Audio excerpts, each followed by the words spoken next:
Andre, how's it going?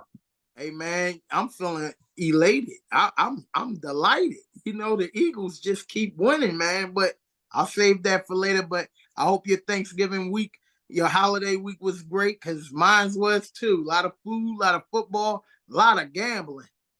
Hey, that's wonderful to hear. As usual, I'm guessing that the gambling has gone well with the picks that West Philly Hippie is known to lock in. Let's I had an go. excellent I had an excellent Thanksgiving. Some of this football was compelling to watch.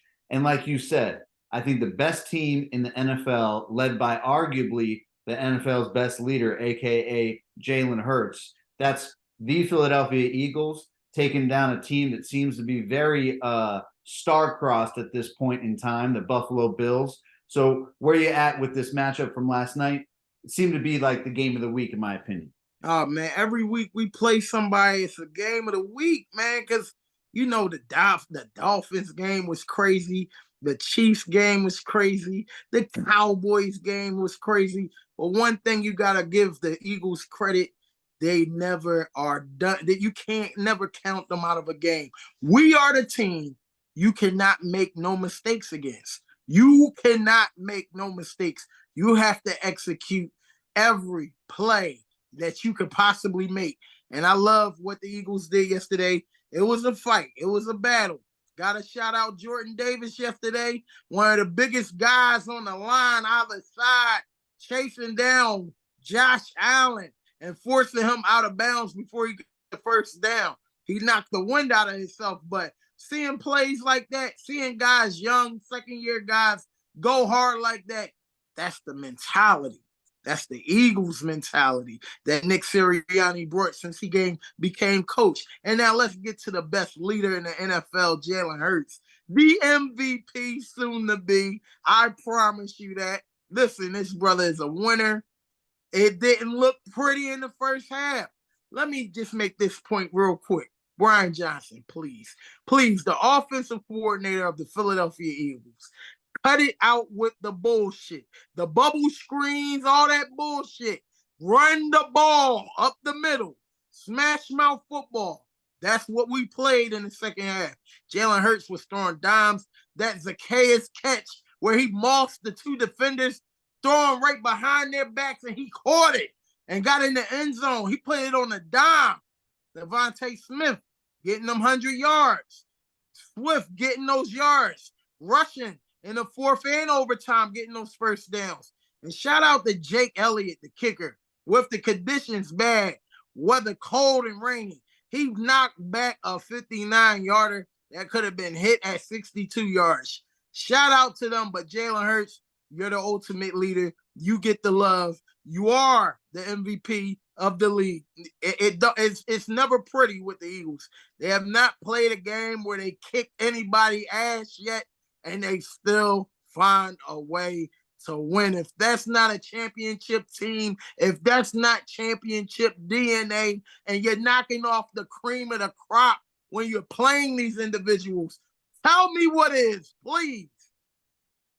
Well said. I mean, I think that to your point, typically around this time of the year, we're looking at the golden boy, aka Patrick Mahomes, and saying to ourselves, how does he do it? How does he stack these video game stats? All that kind of thing. But Mahomes has had kind of a shakier year than usual. And I think that Jalen Hurts, to your point, is demonstrating that the MVP discussion at this juncture now runs directly through the link and his Right through him, man. Come on, 10-1. How many teams you could go 10-1 back-to-back years, especially a team losing in the Super Bowl? Usually you have a down year after that. You don't, you know, you don't rise back up. You regress.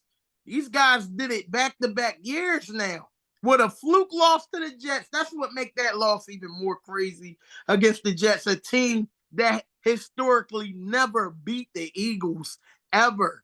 And throughout their years of playing football, even when your granddaddy was watching football, the Jets never beat the Eagles. And they picked that day to finally get over the hump.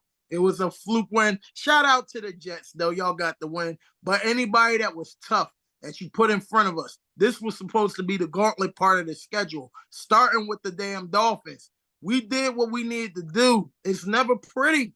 but you in a dog fight every damn quarter. It's going to be a dog fight. You might get out on us in the first half, but we're a totally different team in the second half, and it's proven.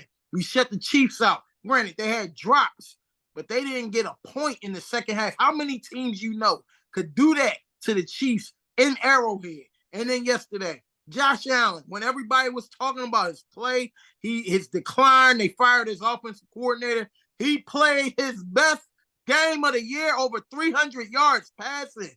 Almost 80 yards rushing, 90 yards rushing yesterday? Come on, what more could he have done?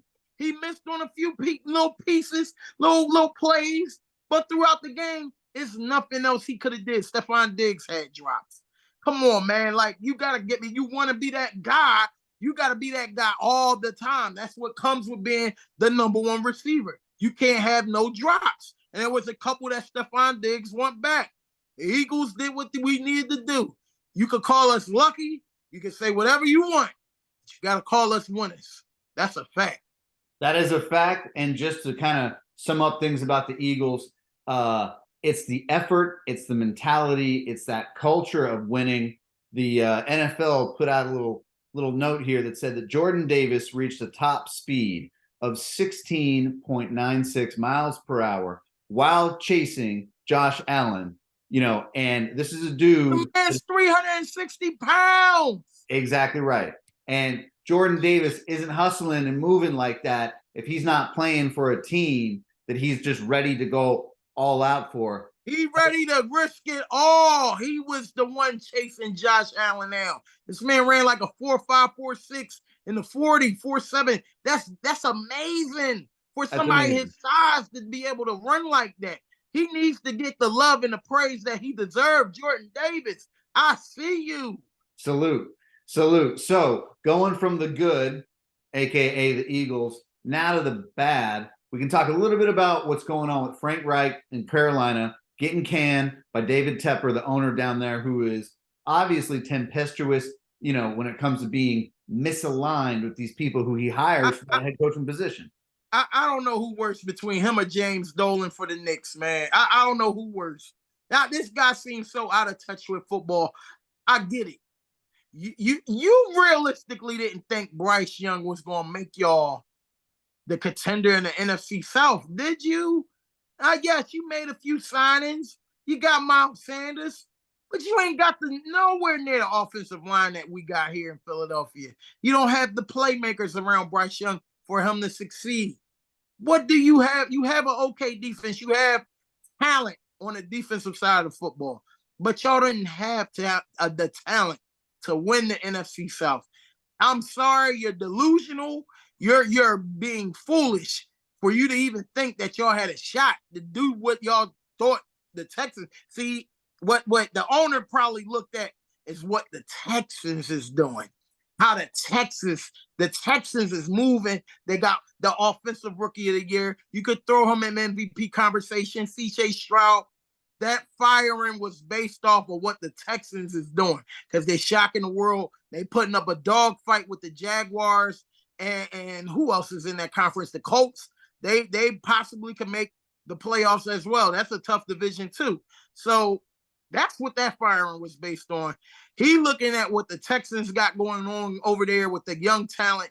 You don't got a Tank Dell over there. You don't got a Nico Hollins over there. You ain't got the LSU linebacker cornerback that they draft, Stingerly. You ain't got guys like that. The lineman they drafted from Alabama, I keep forgetting his name, and they were saying his name a lot. But the edge rusher. There you go. Like you don't have like talent across the board, and Houston have a stout offensive line. They like to run the ball. Don't get it twisted. The guy Pierce is the other running back with Devin Singletary. They have components for CJ Stroud to succeed. You did not have that in Carolina. So I think the firing of Frank Reich was more so looked at what the Houston Texans is doing with a young team, young talent, and it's not matriculating in Carolina. That was a foolish mistake. Now you got to go back out in the damn coaching pool and try to find you a coach, whether it's somebody from the NFL, watch out for John Harbaugh, or, Jim Harbaugh, watch out for Jim Harbaugh. But you're gonna have to find a whole new coach. And who would want to coach there with a problematic owner who's quick to pull the trigger on a firing? Not even a full season in, 11, 12 games into the season. Disrespectful, man. Disrespectful. And, look, anybody who knows football and is going to draft Bryce Young to be your QB1 has to understand that when Bryce was seeing all the success that he had at Alabama, he kind of looked like a point guard distributing the ball to playmakers that are on the outside, on the edge, but knew where to go with the football and had kind of this preternatural understanding of how to just move within the defense and take what the defense gave him. But if you are Bryce Young and your top playmaker on the outside is Mr. Daggone Graybeard Adam Thielen, I mean, that can't give you a whole heck of a competitive advantage in the National Football League. It's just not going to happen that way. I'm going to war with people that got machine guns and AKs, and I'm coming with a 38 special. It ain't going to work. It ain't going to work, man. You got to put some talent around the football. You got it on defense, but you got to get that offensive side of the ball shored up. You got to put talent around your quarterback to be successful. The Eagles proved that. Drafting Devontae Smith, trading for A.J. Brown. Listen, you got Dallas Goedert there. Already was drafted to be Zach Ertz's replacement. And then the running back by committee thing we've been doing since Jay Ajayi, LeGarrette Blount. Listen, this is what we do. You put players around your quarterback so that they can succeed. Or you'll wind up with a problem like how the New England Patriots are looking. We'll get to that.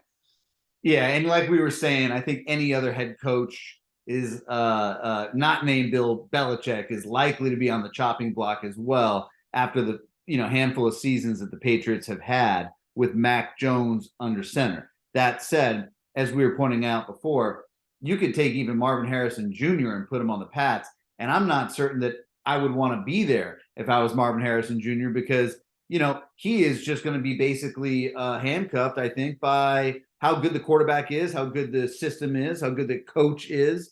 And you don't want to be that. You don't want to see a primetime talent like him basically languish for an offensive system that's not a fit for him.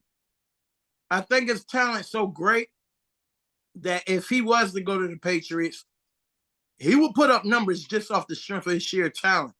Like he's a sure catch. He could get up on a vertical, out jump you. He's fast as hell. But who's going to throw him the ball? Who? You got good running backs. Ramondre Stevenson is a good running back. I like him. But what else do you have? Tight end Gesicki, all right. But what else? Hunter Henry, yeah. You might be able to work with that. Tight end might be okay. Now we talking about the wide receiver position. You're going to have Marvin here, but who's going to be there to take the pressure off of Marvin? Because if I'm a defense, I'm double teaming. I'm shadowing him every time. I'm putting the safety back there to watch his ass. What else you got? So, Bill Belichick, get out of your own way. The Patriot way is dead. It's gone, brother. Every coach that came from your tree that tried to take that Patriot way bullshit that you instilled in them failed. Your team is failing. You got rid of Tom Brady because you were so much of an asshole and you wanted to be the guy to say, I made this thing successful. All you had to do is tell Tom Brady, I want you back. And you couldn't do your pride. Couldn't even allow you to say that to Tom Brady because you felt as though your scheme, your system is what built this from the ground up. When in all reality, it was Tom Brady. You got Tampa Bay another chip. They're first since what, 2002? Come on, man. You did it to yourself, Billy, and I hope you get fired because you're a cheater. I'm going to always hold that against you. You're a cheater. You're an asshole. You're one of the best coaches that ever did it.